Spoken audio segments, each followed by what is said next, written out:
Hurricane Ida strengthens into Category 4 storm as it nears Gulf Coast landfall. In Yemen, a drone and missile attack leaves at least 30 Yemeni soldiers dead and 60 wounded. And the Venezuelan government continues with the humanitarian operations to assist the victims affected by heavy rains. Hello and welcome to TeleSUR. I'm José Daniel Lopez in Quito, Ecuador, and this is from the south. Cuban residents have begun to repair damage caused by Hurricane Ida as strong winds and currents left devastation in the western part of the island. According to authorities, more than 11,700 people have been evacuated to be hosted in shelters. In addition, damage to housing roofs, electricity, and the agricultural sector are also reported. More than 40 emergency groups are working to solve the affectations of the cities of San Cristobal and Pinar del Rio.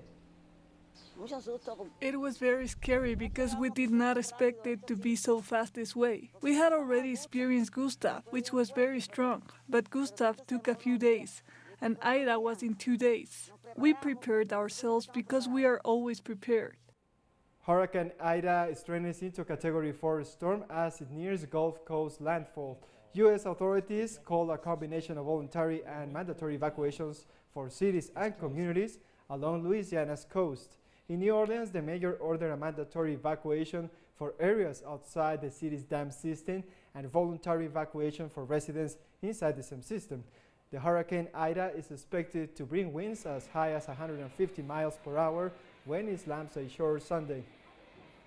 What we know is today, right now, everyone has to make a decision to leave voluntarily, which I'm recommending. Do that. Prepare yourselves. If you're going to leave, you need to do that now. We need to make sure that you are in a safe place, everyone, whether you're going to leave voluntarily or stay on site, hunkered down, wherever that is. Hopefully that's your home in our city, but in a safe space, prepared for damaging wind, power outages, heavy rain, tornadoes. What I am told is that this storm in no way will be weakening.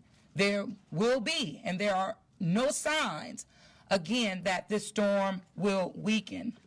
And there's always an opportunity for the storm to strengthen. Residents of New Orleans' Lower Ninth Ward brace for Hurricane Ida as it strengthens to Category 4 storm 16 years after Hurricane Katrina devastated the city.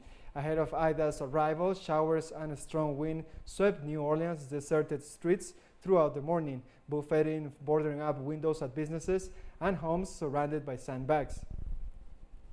I'm just praying to God that the levees hold, the storm come through, a lot of rain, a lot of wind, you know, just expecting power lines, lost the power, you know, trees down, you know, can't get through the roadway until the emergency units come. And once they come and clear everything out, you know, I guess I'll come back down there to see what I lost. During a press conference, Louisiana's Governor John Bell Edwards said this will be one of the strongest hurricanes to hit anywhere in Louisiana since at least the 1850s. By saying this will be one of the strongest hurricanes to hit anywhere in Louisiana since at least the 1850s. The wind speed at landfall is projected to be sustained in the neighborhood of 140 miles per hour. This is a very strong storm. Your window of time is closing. It is rapidly closing. And just like we said yesterday, by the time you go to bed tonight, you need to be where you intend to ride this storm out, and you need to be as prepared as you can be.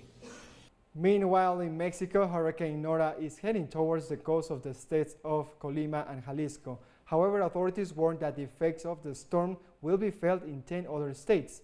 Meteorologists reported that Nora is moving through the eastern Pacific Ocean towards the area of Puerto Vallarta and is expected to advance to the peninsula of Baja California once it makes landfall. The authorities warn of heavy rains and waves with winds of 130 kilometers per hour in the states of Jalisco and Colima. The Venezuelan government continues with the humanitarian operations to assist the victims in Mérida and other states affected by heavy rains. On Saturday, the government delivered food, medicine, and biosecurity elements to communities that are without communication in the state of Merida. A situation room was also installed to coordinate the search and rescue efforts, attention to victims, and the clearing of the access roads to assist with the arrival of help. President Nicolás Maduro signed an emergency decree for 90 days due to the damage caused by the floods, which affected 85 municipalities, killing 20 people and leaving hundreds injured. Rescuers keep digging through rubble in Haiti 2 weeks after a deadly earthquake. More than 2,200 people have died and nearly 12,000 others injured, according to a provisional toll after the magnitude 7.2 earthquake on August 14th. More than 130,000 homes were destroyed or damaged, along with other infrastructure such as roads. Construction vehicles are still trying to remove the debris while Haitian families struggle to the aftermath of the earthquake. $187 million given by the UN will be used to provide shelter, water and sanitation, emergency healthcare, food protection, and early recovery. Mexican President Andrés Manuel López Obrador has said that the United States and Canada must invest in Central America to stop the migration of undocumented migrants. López Obrador referred to his aid program for farmers, Sowing Life, which employs nearly 420,000 people and requires an annual investment of about $64 million. Also emphasized that the Mexican government has over 27,000 armed forces deployed in the southern and northern borders to contain illegal migration. The Sowing Life Farmer Support Program, which employs 420,000 people, is an investment of $1.3 billion a year. But the United States cannot, Canada cannot do this in Guatemala, Honduras, or El Salvador. En los pueblos. If there is work in the village, if there are these programs, people take root, and it is the best way to face the migratory phenomenon, because otherwise it is very difficult. We will continue to contain it, but we have to look for fundamental solutions. More news in a minute. Stay with us.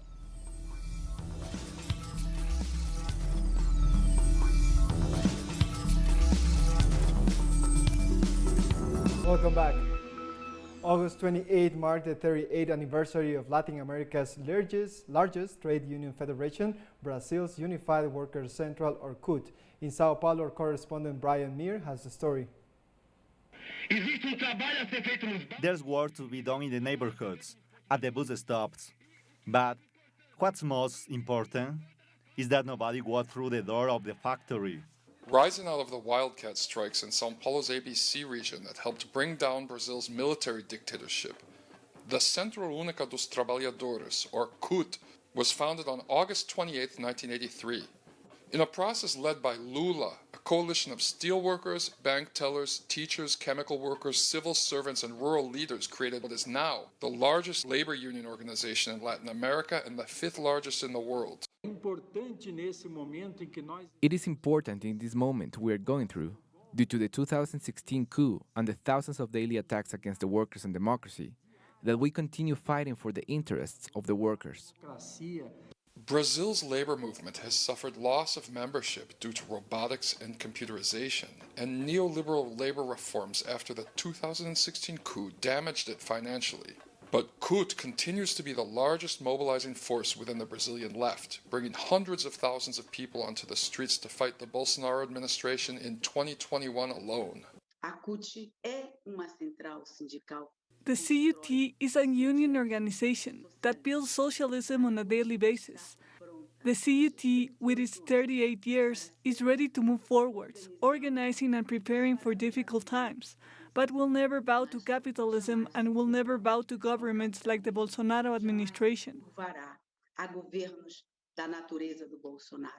The CUT will take it to the streets once again to demand the impeachment of Brazilian President Jair Bolsonaro on September 7th. Brian Meir, TeleSUR, São Paulo.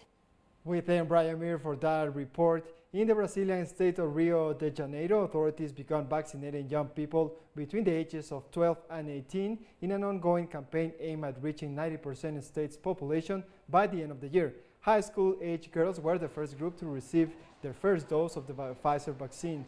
Public health officials are especially concerned with the spread of COVID-19 in the schools, which have now opened, and say they will prioritize getting as many students vaccinated as possible by the end of August.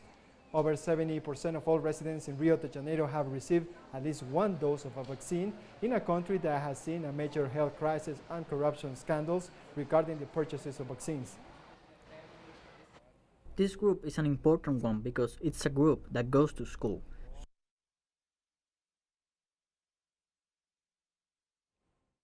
Chinese Vice Minister of Foreign Affairs recently condemned politicizing COVID-19 origin tracing efforts. China has accused the United States intelligence community of political manipulation after U.S. President Joe Biden said on Friday that China was withholding critical information on the origins of the coronavirus after the U.S. intelligence community said it didn't believe it was a bioweapon, but remained split on whether it escaped from a lab. According to the unclassified summary of the intelligence report, the U.S. does not believe Chinese officials had knowledge of the virus before the initial outbreak of the pandemic that has now killed 4.5 million people. The U.S. is accusing China of being uncooperative on the origin tracing issue, and that's a lie. China attaches great importance and actively participates in global scientific operation. China has invited the World Health Organization experts to conduct research in the country twice, based on the principle of scientific, open, and transparent. Earlier this year, a joint group of international and Chinese experts conducted a 28-day study in China and released the China World Health Organization Joint Research Report. The study reached authoritative professional and scientific conclusions and laid a good foundation for global origin tracing cooperation. We always support and will continue to take an active part in origin tracing, but firmly oppose politicizing this issue. For the 7th consecutive weekend, thousands have rallied in Paris to protest against President Emmanuel Macron's COVID health pass. Demonstrators gathered at Place Joffre in Paris at a call of the right-wing politician Florian Philippot. This is one of the 4 demonstrations planned for the capital this weekend against the health pass. Under the system introduced progressively since mid-July, anyone wishing to enter a restaurant, theater, cinema, long-distance train, or a shopping center must show proof of vaccination or a negative test.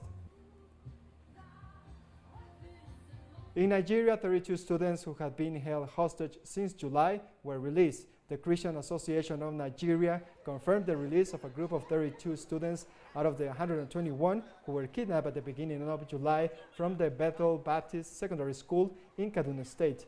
On July 5th, armed men attacked the school located in the town of Chukin before taking 121 students, 58 of whom had already been released, and now 32 more. According to UNICEF data, at least 950 students were kidnapped by armed groups between December and early July. Today is a greatest day to me. Today is a greatest day. It's an honor to the people of Tegina community. We have encountered different kind of terribilation. We have encountered different kind of, in fact, sleepless night, and a days with hunger that we cannot eat anything because we are thinking of our children. Alhamdulillah, they are back. I have submitted these children. I have given these children to their family and guidance.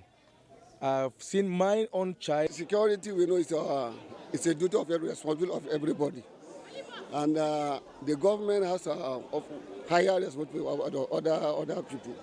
So already they say prevention is better than cure, and when you prevent, it will reduce cost. Because by the time, if there's prevention of prevention, all this issue of this are going to have a less cost. So I think this thing will not happen. Intense floodings hit Cameroon's economic capital, Douala. Flooding is an annual hazard during the July-September rainy season in Cameroon's largest port city, but impelled by suspected climate change and worsened by urban planning and blocked drains. Such events have become more and more frequent. The latest report from the UN's Intergovernmental Panel on Climate Change says the coastal cities are on the front line of the climate crisis. It also predicts floods will displace millions of Africans in the coming decades, and by 2050, inflict costs of up to 60 billion per year in the 136 largest coastal cities. It only woke us up at 2 o'clock. You wake up in bed. The neighbor comes to knock on the door. You jump up like this. Your feet are in the water. That's when you start to look to check that the children are okay. The musical devices, the refrigerators, the fans are not working anymore. Everything fell in the water. Douala is located in an area that is a low coastal plateau on relatively low-lying lands. It has very low altitudes, coupled with significant rainfall of about 4,000 millimeters per year. And when we add to that the very high density of the hydrographic network, the city of Douala is more or less, from a geographical point of view, at high risk of flooding. And we have more stories coming up after one last break, so stay tuned.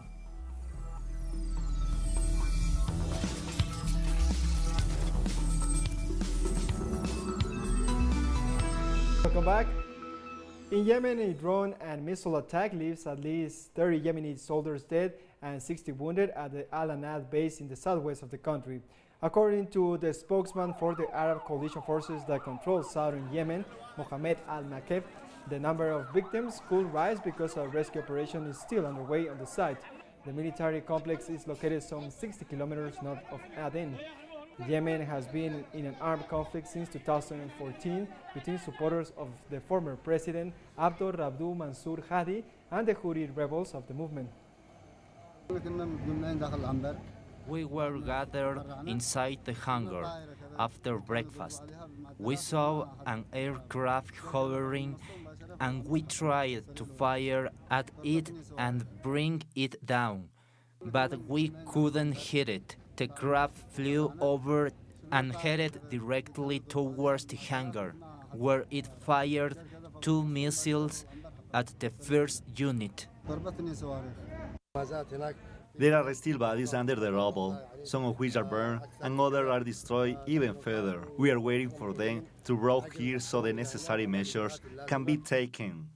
A rocket has hit a neighborhood northwest of Kabul's international airport amid U.S. evacuation. Afghan police chief reported that the strike killed at least 6 people, including 4 children. The strike hit a residential building, leaving others injured.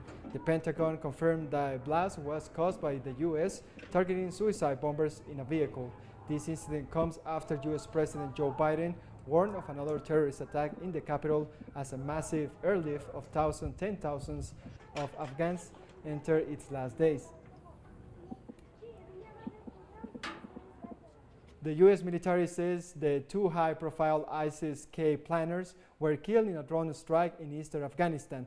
The airstrike was launched less than 48 hours after the explosion at Kabul airport that killed at least 175 people, including 13 U.S. citizens.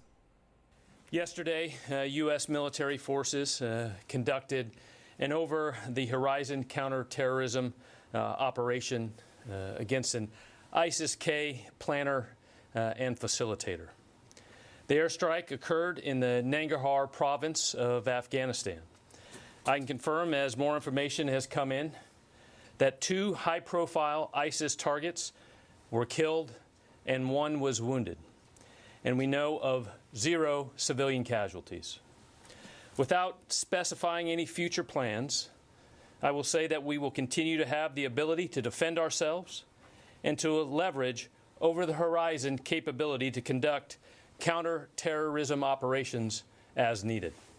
We continue in Afghanistan, where our collaborator Bak Jonas brings us new information about the situation in the country. The challenges facing the region are great. Just 2 days away from the exit of foreign forces from Afghanistan, after the Taliban movement imposed its control in most of Afghanistan. Neighboring countries led by India will have to face the new situation and deal with what the observers see as a great challenge for the government of Modi, that considered last government of Ashraf Ghani as a strategic ally in the region. But now everything changed with the arrival of the Taliban. that many already see as a de facto government to be faced, especially since it's government that is not opposed to Pakistan, Iran, China, and Russia, in line with the well-known strategy of the Taliban.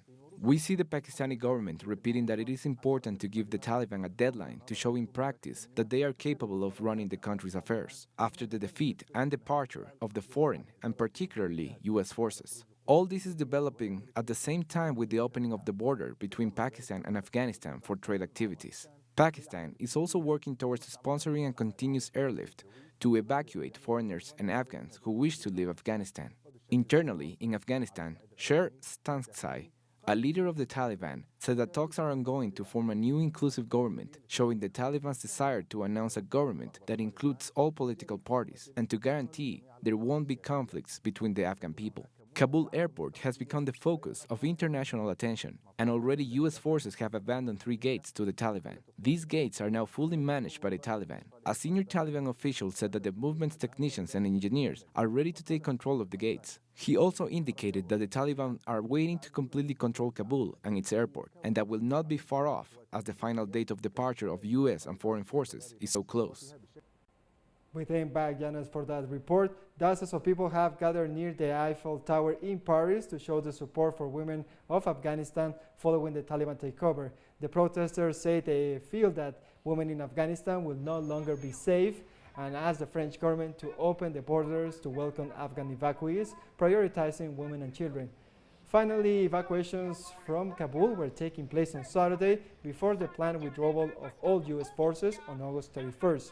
Taliban forces sealed off Kabul's airport on Saturday to most Afghans.